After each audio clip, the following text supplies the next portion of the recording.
रंजित नाम का एक युवक रहता था। वो जगह पुण्य क्षेत्र होने की वजह से भक्त जन और साधु लोग ज्यादा वहां पर आते थे। रंजित कुछ भी काम किए बिना बेकार में घूमता रहता था। रंजित का पिता का नाम था कन्हैया। कन्हैया एक ठेले पर छोले कुलचे बनाकर बेचता था। कन्हैया की बीवी भी उसको वहां पर मदद करती थी। हर रोज रंजित वहां पर आकर माँ पिता को बहुत सताकर पैसे लेकर जाता था। एक दिन कन्हैया, अरे बेटा, कितने दिन ऐसे बेकार में घूमते रहोगे? दया करके बुरे आदतों को छोड़कर इस ठेले की देखभाल करो। तुमको कैसे समझाना है पता नहीं है, कहा। तब माँ, हाँ बेटा, अब हमको इस ठेले को चलाने का हिम्मत और शक्ति नहीं है।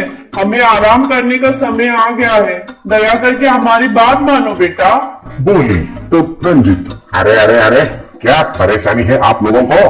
पैसे पूछते समय हमेशा कुछ न कुछ कहानियां सुनाते रहते हो। दोनों अच्छे ही हो ना? अभी से आप लोगों को आराम का क्या जरूरत है? पहले पैसे दीजिए, फिर ये सब नाटक बाद में देखेंगे। कहकर पैसे लेकर चला गया। एक दिन रंजित वाइन शॉप के पास शराब पी रहा था। तभी एक आदमी आकर उससे मिला। तब वो आदमी, देखो बाबू, मैं कौन हूँ, क्या करता हूँ, तुम्हें जानने की जरूरत नहीं है। मैं जैसा कहता हूँ वैसा करोगे तो तुमको ढेर सारे पैसे मिलेंगे। क्या कहते हो, कहा। तब रंजित, वो क्या काम है? पसंद आया तो क्यों नहीं करूँगा? कहा। तब वो आदमी, मुझे तुम्हारे ठेले के बारे में पता है। मैं एक चोर हूँ, आसपास में चोरी करता रहता हूँ, मगर उन पैसों को चेक पोस्ट पार करवाने के लिए बहुत मुश्किल होता है। इसलिए अगर तुम मानोगे तो उन चुराए हुए थैलियों को तुम्हारा ठेले में रखूंगा। तुम दूसरा गांव में ठेले को ले जाकर छोले कुलचे बेच रहे हो जैसा पुलिस को विश्वास करवा के चेक पोस्ट पार करवाना होगा।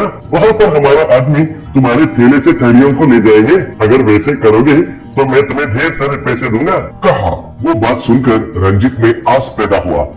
फिर घर जाकर रंजित, माँ, पिताजी, आप लोग आराम करना चाहिए कहकर पूछ रहे हैं ना? इसलिए अब से मैं सब बुरे आदतों को छोड़कर ठेले को चलाने के लिए सोच रहा हूँ। अब से ठेले के बारे में आप लोग भूल जाइए, मैं पूरा देख लूंगा, कहा। ये बात सुनकर दोनों माँ पिता बहुत खुश हुए। अगले दिन ठेले के पास एक चोर आकर एक थैली को रंजित के ठेले के नीचे रखकर चला गया।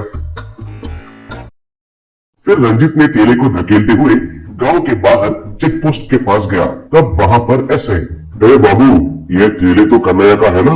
उन्होंने बनाया हुआ छोले कुलचा हरिद्वार में बहुत मशहूर है। मैं भी वहाँ बहुत बार खाया है। मगर तुम कौन हो और कहाँ जा रहे हो, पूछा। तब रंजित, सर, मैं कन्हैया का बेटा हूँ, मेरा नाम रंजित है। माँ और पिताजी को आराम करने के लिए कहकर अब ठेले को मैं ही चला रहा हूँ। बाजू के गांव में मेला है सर, वहाँ ज्यादा व्यापार होगा सोच कर जा रहा हूँ सर, कहा। तब ऐसे, तुम तो लफंगे जैसे घूमते हो कहकर गांव में सब लोग कहते हैं। ठीक है, अब तो बदल गए हो ना, इस बात का बहुत खुशी है। जाओ जाओ, कहा। तब रंजित वहाँ से चला गया। फिर वहाँ पर दूसरा चोर को वो थैली देकर पैसे लिया। उतने सारे पैसे देखकर रंजित का होश उड़ गया। उन पैसों से खूब शराब पीकर बहुत मजा किया। वैसे हर रोज चोर का आना और थैली को थैले के नीचे रखना। रंजित चेक पोस्ट के पास ऐसे को कुछ न कुछ झूठ कहकर चेक पोस्ट पार करना। दूसरी तरफ एक और चोर को थैली देकर पैसे लेना और उन पैसों से मजा करना। ये सब लगातार चलता रहा। एक दिन चोर आकर थैली को थैले के नीचे रखकर चला गया। रंजित थैले को ढकेलते हुए चेक पोस्ट के पास गया। तब ऐसे, क्या रे रंजित, हमारे हरिद्वार में व्यापार ही नहीं होता है जैसे हर रोज बाजू के गांव में जाते हो, क्या बात है, पूछा। तब रंजित, हाँ सर, हमारे गांव में ठीक तरह से व्यापार ही नहीं होता है सर, इसलिए बाजू वाले गांव में जा रहा हूँ सर, कहा। तब ऐसे, कैसे होगा रे? असल में तुम तो छोले कुलचा बेचने का काम ही नहीं करते हो, तुम तो चोरी का काम करते हो, कहकर ठेले के नीचे रखा हुआ थैली को निकालकर खोला। उसमें से चुराए हुए पैसे, सोना, हीरे बाहर आए। वो देखकर रंजित डर गया। तब ऐसे, क्यों रे, शॉक लगा है क्या?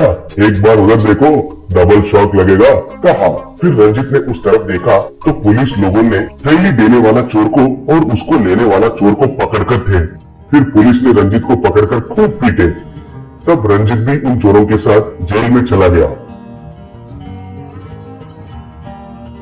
जेल से रिहाई होने के बाद रंजित में बदलाव आया और छोले कुलचे के ठेले चलाते हुए ईमानदारी से जीने लगा।